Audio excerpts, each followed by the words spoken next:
What's up, guys? I just finished playing Terrifier, the ARTcade game. Get it? ARTcade. Anyways, here's my quick and honest breakdown of the game, and I hope you guys will stick around and listen to it. Alright, visually, this game looks great. Retro style, tons of personality, and the gore is exactly what you'd expect from a game that's about a slasher movie. Duh. Bloody, messy, and it's gorgeous in the grossest way. The combat, simple, but it's okay.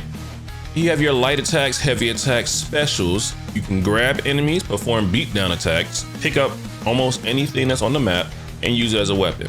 And then you have finishing moves. From what I've noticed, each character has two, and they're pretty nasty in the best way. Now, I know all that stuff sounds great, but here's my issues. The movement. You walk very slow, almost like you're wearing concrete boots. You do have a dash that does help get around a lot quicker, but when you're trying to move precisely to get in position, it's not that fun. Then, when you get knocked down, you take a while to get up. You have to mash to get up, recover. Your enemies are just sitting there crowding you, waiting. It just feels unnecessary than just being able to automatically get up like in most arcade games that you have.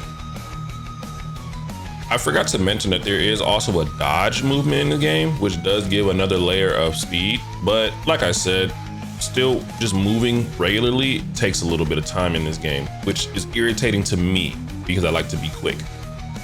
The gameplay overall is nice, but if you're a solo player, it will get pretty repetitive because, you're doing the same thing for about an hour, 2 hours.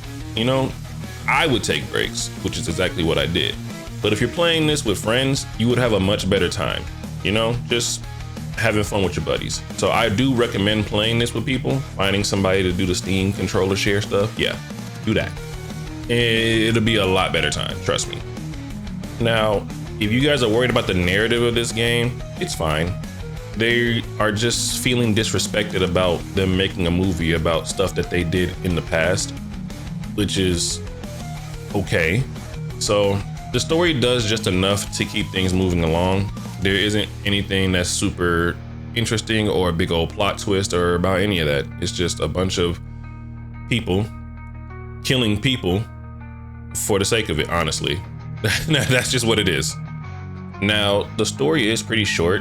It took me about 15 minutes to finish one chapter, and it's about 8 chapters in the game. So you'll be going through it pretty quickly if you just do it in one sitting. Now, you might be thinking, what is there to do after the story? Well, there are other modes to go to.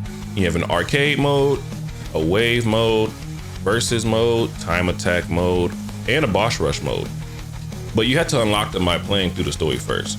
There's also a gallery for all the models in the game, but you also have to find collectibles in the story to unlock most of those. So take that what you will. Overall, I'm giving this game about a 6 out of 10. Fantastic visuals, a lot of gore, and the combat is decent. The gameplay loop falls a little short for me just because I get bored quickly just doing the same thing over again, which is a little hypocritical because I do play Destiny 2. If you want to see how the game actually plays out, I did drop the first chapter in a gameplay, so you guys can just go check it out if you guys want to. Other than that, I appreciate you guys for sticking around. Please stay tuned for the next review and let me know what you want me to play so I can give you my honest opinion on it. All right, I'll catch you guys on the next one. See you later.